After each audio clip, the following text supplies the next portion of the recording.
शौहर ने अपने बिस्तर पर नींद आ जाने से पहले अपने पहलू में सोई अपनी बीवी के चेहरे को गौर से देखा।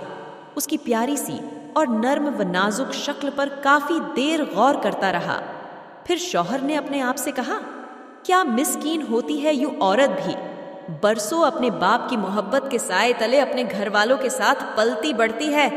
और अब कहाँ एक अनजान शख्स के साथ आकर सोई हुई है और एक अनजान शख्स की खातिर उसने अपने घर बार माँ बाप छोड़ा, वालिदैन का लाड़ प्यार और नाज नखरा छोड़ा, अपने घर की राहत और आराम को छोड़ा और ऐसे शख्स के पास आई है जो उसे अच्छे की तलकीन और बुराई से रोकता है, अपने शौहर की दिल जान से खिदमत करती है, उसका दिल बहलाती है, उसको राहत व सुकून देती है ताकि बस उसका रब उससे राजी हो, और बस इसलिए कि ये उसके लिए उसके दीन का हुक्म है। फिर मैंने अपने आप से सवाल किया, कैसे होते हैं कुछ लोग जो बेदारी और बेरहमी से अपनी बीवियों को मार पीट लेते हैं, बल्कि कुछ तो धक्के देकर अपने घर से बाहर निकाल देते हैं,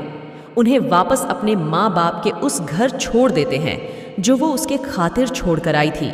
कैसे होते हैं कुछ लोग जो बीवियों को घर में डालकर दोस्तों के साथ निकल खड़े होते हैं, होटलों में जाकर वो कुछ खाते पीते हैं जिसका उनके घर में तसव्वुर भी नहीं किया जा सकता। कैसे होते हैं कुछ लोग जिनके बाहर उठने बैठने का वक्त उनके अपने बीवी बच्चों के पास उठने बैठने के वक्त से ज्यादा होता है। कैसे होते हैं कुछ लोग जो अपने घर को अपनी बीवी के लिए जेल बनाकर रख देते हैं, ना उन्हें कभी बाहर अंदर ले जाते हैं और ना कभी उनके पास बैठकर उनसे दिल का हाल सुनते सुनाते हैं। कैसे होते हैं कुछ लोग जो अपनी बीवी को ऐसी हालत में सुला देते हैं कि उसके दिल में किसी चीज़ की तड़प और चुभन होती है, उसकी आंखों में आंसू थे और उसका गला किसी कहर से दबा जा रहा था। कैसे होते हैं कुछ लोग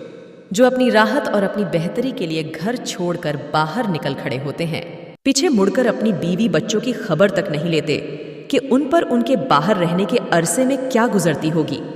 कैसे होते हैं कुछ लोग जो ऐसी जिम्मेदारी से भाग जाते हैं जिसके बारे में कयामत के रोज उनसे पूछताछ होगी। अपनी एनी या माँ और ए या बीवी को बेपनाह इज्जत दीजिए, इसलिए कि एक तुम्हें दुनिया में लाई और दूसरी सारी असन दुनिया छोड़कर तुम्हारे पास आई।